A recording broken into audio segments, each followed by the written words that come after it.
Hello everyone, Jules here. Today I'd like to talk about the topic of Jung and Gnosticism, and I'm going to be referring to two books.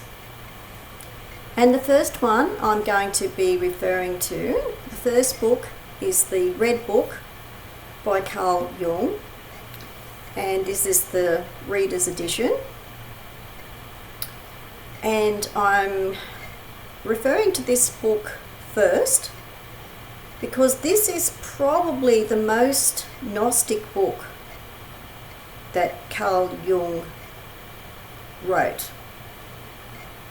For people who don't know, the Red Book is a record of the dreams and thoughts of Carl Jung, and this is from the period starting from 1914, and most of the writing in here by Carl Jung, it's based on his diaries, where he did want to record his dreams and thoughts.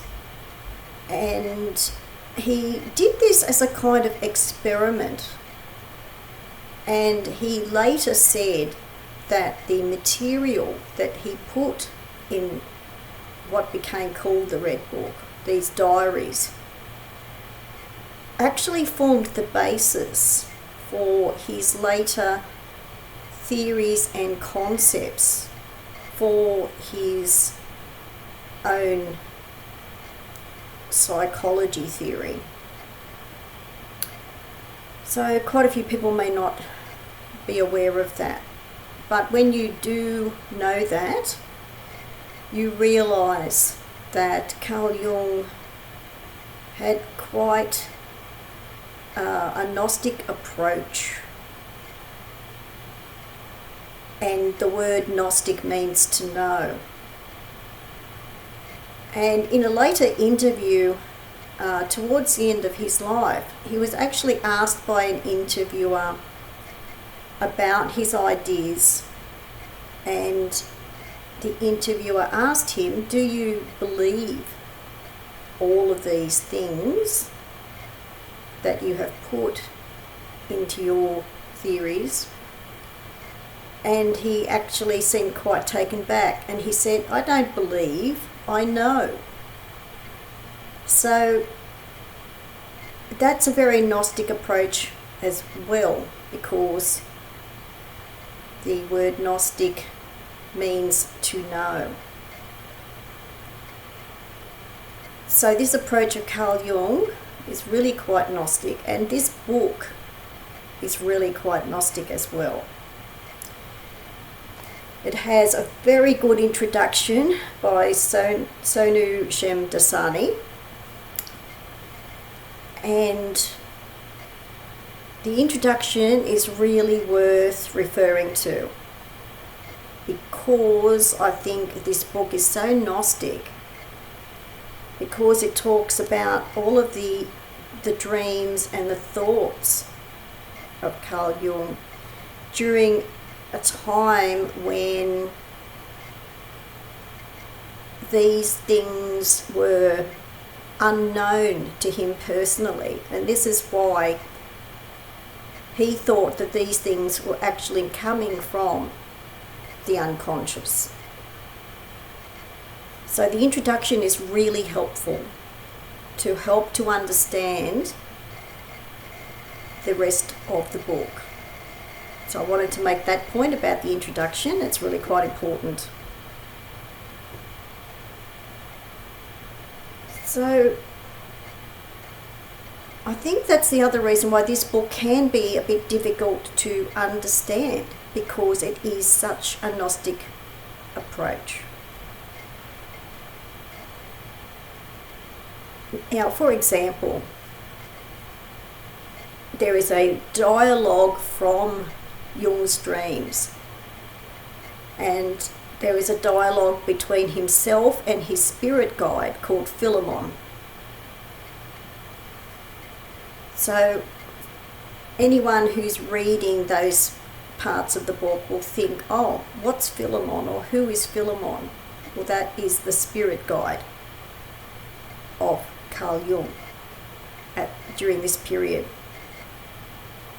And he wrote in these diaries, which formed the Red Book, from 1914. It's sort of recorded up until 1930, but he actually said that he stopped writing in the diaries as often from about 1920, because from about 1920 he began to be interested in alchemy. So most of the period for this book is really between 1914 and 1920, even though it says in here in the introduction that the writings went all the way up to 1930, but he didn't write as often from 1920. And it's divided into two parts. But even if you have a look at the titles of the chapters, will give you an idea, really, that you are dealing with something that is a bit surreal, and it is not your ordinary kind of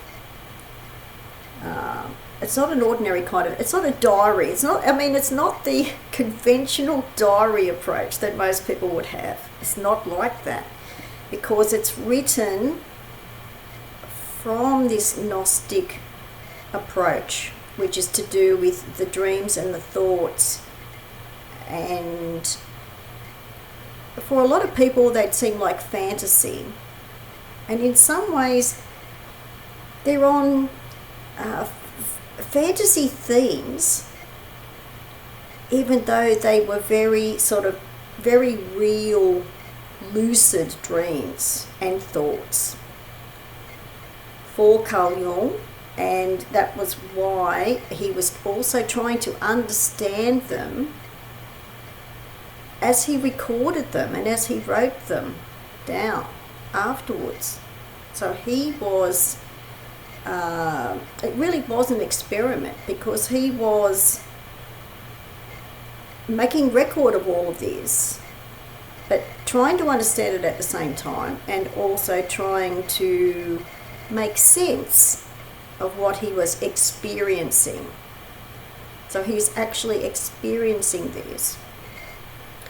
And the Gnostic approach is quite experiential. So this is the most Gnostic book that Carl Jung ever wrote. Well, it's a record of his experiences. But they are certainly, it's certainly, Gnostic, certainly. Now, towards the end of the book, there is a chapter called Scrutinies. And this is also to do with an afterthoughts as well, trying to make sense of all of this. And there is reference to Abraxas, which is a very Gnostic symbol.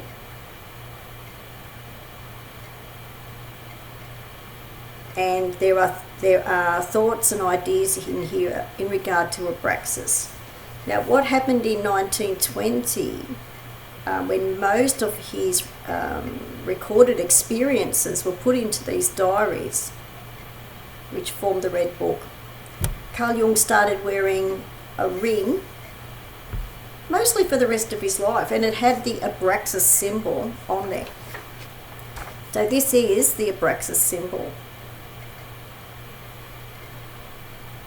He had a metallic oval-shaped ring with this Abraxas symbol. It's a very Gnostic symbol, and he wore that for most of the rest of his life. So that is really a kind of confirmation of his Gnostic approach and Gnostic thought. And I wanted to particularly talk about that today because a lot of people think that Carl Jung, this is psychological theory and his own unique psychological theory, but it is quite a Gnostic approach. And he did have quite a high regard for Gnosticism in general. So he was quite aware of Gnosticism and the history of Gnosticism and how it related to philosophy and in some ways influenced early Christian thought as well. So that's the first book I want to talk about because that's quite an important book if you want some awareness of the Gnosticism of Carl Jung. So I wanted to talk about that first. The second book I want to talk about is Psychology and Alchemy by Carl Jung. This formed volume 12 of his collected works. This is quite important, a connection again to Carl Jung and Gnosticism. And there are several books have been written about Carl Jung and his connection to Gnosticism. So there are some books that have been written on Jungian experts about that. So it's not a secret about Carl Jung, but he wanted to talk about alchemy a lot more from about 1920 onwards, but he never really left or walked away from Gnosticism. He never really did. And a lot of people think his books are just on his psychological theory, but Gnosticism and alchemy were the basis of his theories, and he actually said that. Especially,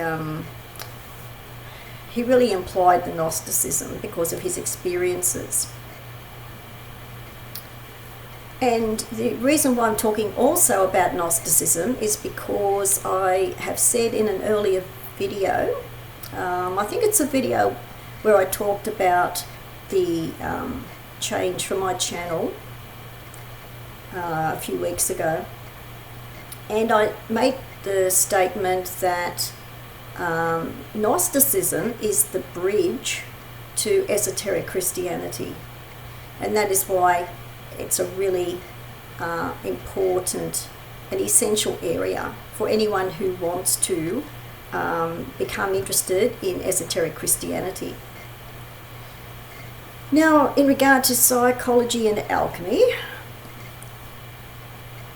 this book was written in about 1944, and where this has a connection as well is Carl Jung followed on from the Gnosticism to alchemy, but he didn't really ever leave. So he kind of tied it all in. So with this book's quite important in regard to esoteric Christianity as well. The first part of the book is to do with dream symbolism in regard to alchemy. And part one is an introduction, this is in his words, an introduction to the religious and psychological problems of alchemy. Now when he says problems, he really means the mysteries of alchemy. And when he uses the word religious, he particularly means Christianity. So part one is the introduction, about 40 pages. Then part two is the dream symbolism in regard to alchemy. Then part three is what he calls religious ideas in alchemy. And what he does here is he talks about what is called the Lapis Christ parallel. And he goes on to talk about the religious interpretation of alchemy, and he refers to people like Raymond Lully and other people as well, and Zosimus. And there's a lot of black and white illustrations, alchemical illustrations in here. And because of the period of time when this alchemical thought and alchemical theory was developing in Europe and Britain at the time, a lot of these images are quite Christian, because that was the main sort of reflection, and the Christianity really formed the basis of most thought at that time. We're talking about the period when a lot of thought at that time, especially during the Renaissance period, was the new period, and before that you had the medieval period, and quite a lot of these pictures and drawings are based on a lot of medieval thought and medieval images, which ties in with the church at that, the Christian church, the Catholic church at that time. And then he talks about this particular parallel between alchemy and religion, and he particularly means Christianity. And for Carl Jung, he felt also, he actually mentions in this book that he felt, and I think this is really historically documented, that a lot of the Christian thought that developed around that time actually branched out of Gnosticism. So that also is quite important. And a lot of these images, when you think about this with alchemical images of the time, very much on a Christian theme, it makes you realise that Jung was not just talking about his psychological theories in regard to this. He was actually trying to make sense of this from a personal standpoint, even though he's not saying that, because his own father was a minister, a Lutheran minister. He was a minister of Christian religion. And that had quite an influence on him growing up. I think he was trying to make sense of that when he went into medical science, because he was a medical doctor before he